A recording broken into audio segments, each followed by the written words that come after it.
नमस्कार, मैं हूं राम किंकर सिंह। दिल्ली तक की खास पेशकश में आपका स्वागत है। अपने सहयोगी जगन्नाथ के साथ ये वीडियो आप तक पहुंचा रहा हूं। बहुत खास बात है, आम आदमी पार्टी ने सबसे पहले तो मेयर और डिप्टी मेयर का नाम घोषित कर दिया और उसके बाद से जब नॉमिनेशन हुआ तो देखा गया कि आशु जो कि चित्तरंजन पार्क से जीत कर आए और साथ ही साथ जलज कुमार जो कि शालीमार बाग से जीत कर आए, दोनों ने नॉमिनेशन कर दिया और ये बहुत हंगामा हुआ। बीजेपी ने कहा कि अरे ये तो बागी हो गए सारे लोग, लेकिन एक के बाद एक सस्पेंस, एक के बाद एक चीजें लगातार होती जा रही हैं। इस बार भी पार्टी ने एक और फैसला लिया। फैसला ये कि मेयर का इलेक्शन तो होकर ही रहेगा, उसके लिए इंतजार नहीं किया जाना चाहिए।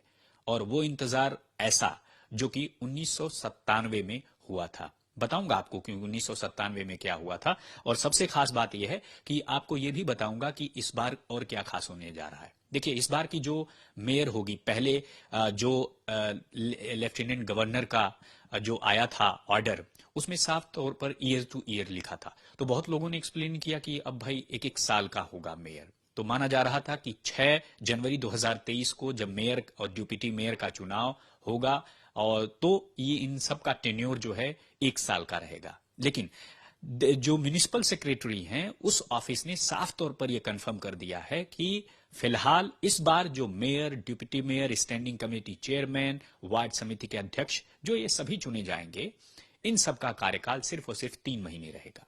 यानी कि इस बार ऐसा होने जा रहा है कि निगम में 5 साल के अंदर में तकरीबन 6 मेयर होंगे। यानी 1 साल वो बट गया 2 भागों में। यानी पहला मेयर होगा, महिला होगी जो 3 महीने की होगी और जो आखिरी मेयर होगा वो 9 महीने का होगा। यानी एक तो पहले ही साल भर का टेन्योर बहुत कम होता है, इससे पहले कि सारे मेयर काम समझते और उनका टेन्योर पूरा हो जाता है और उसके बाद वो चलते बनते हैं, फिर अगला चुनाव हो जाता है। तो इस बार ये खास होगा कि जो पहली महिला मेयर एकीकृत नगर निगम की होंगी, चुनी जाएंगी, उनका कार्यकाल, डिप्टी मेयर का कार्यकाल, स्थायी समिति के अध्यक्ष का कार्यकाल सबका शॉर्टेस्ट होगा। एमसीडी के इतिहास में पहली बार ऐसा होगा जब इन सबका कार्यकाल बहुत छोटा होगा, 3 महीना। यानी कि ईयर टू ईयर अगर आप देखेंगे तो जो दिल्ली म्युनिसिपल एक्ट है वह शुरू होता है 1 अप्रैल से और खत्म होता है 31 मार्च तक। यानी अब 6 जनवरी को जो पहली बैठक होगी अस्थायी समिति की, मेयर और डिप्टी मेयर चुने जाएंगे, उस बैठक में साफ तौर पर ये तय हो जाएगा कि अब जो मेयर का कार्यकाल होगा वह 31 मार्च 2023 को होगा।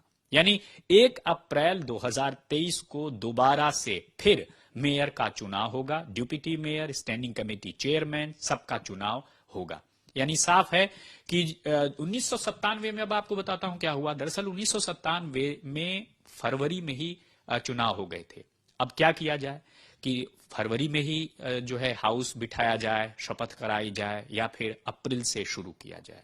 तो ये तय किया गया उस टाइम में। जो जानकार लोग हैं वो बताते हैं कि तब अप्रैल में जाकर के ओथ हुई, यानी सबकी शपथ हुई, बैठक हुई। यानी इंतजार किया गया चुनाव के बाद कि जब बैठक होगी तब होगी जब एमसीडी का जो ईयर शुरू होगा। यानी जैसे फाइनेंशियल ईयर शुरू होता है 1 अप्रैल से शुरू होता है, 31 मार्च को खत्म होता है, ठीक उसी तरह से एमसीडी भी 1 अप्रैल से शुरू होकर 31 मार्च को खत्म होती है और मेयर तभी चुना जाता है। तो एक खास जो सबसे बड़ा कंफ्यूजन था वो दूर हुआ। बहुत सारे कयास लगाए जा रहे थे, लेकिन म्युनिसिपल सेक्रेटरी ऑफिस ने इस बात पर अपनी मुहर लगा दी है कि जो मेयर है उसका कार्यकाल इस बार सबसे छोटा होने वाला है। यानी एकीकृत नगर निगम की जो पहली महिला मेयर है उनका कार्यकाल सबसे छोटा होगा। 1997 की घटना दोबारा नहीं दोहराई गई। पार्टी ने तय किया कि जो मेयर होगा वो भले ही चुना जाए 2 महीने के लिए, लेकिन वो चुना जाना चाहिए। और आपने देखा कि किस तरह से मेयर के कैंडिडेट के साथ आम आदमी पार्टी लगातार अब शुरू कर दिया अपना काम और बाकायदा ओखला लैंडफिल साइट पर गई और वहां पर एक खाका पेश किया कि आने वाले दिनों में वो क्या कर सकते हैं। तो जगन्नाथ के साथ इस वीडियो में बस इतना ही। मुझे दीजिए इजाजत, फिर हाजिर होंगे एक नए मुद्दे के साथ। तब तक आप बने रहिए दिल्ली तक के साथ।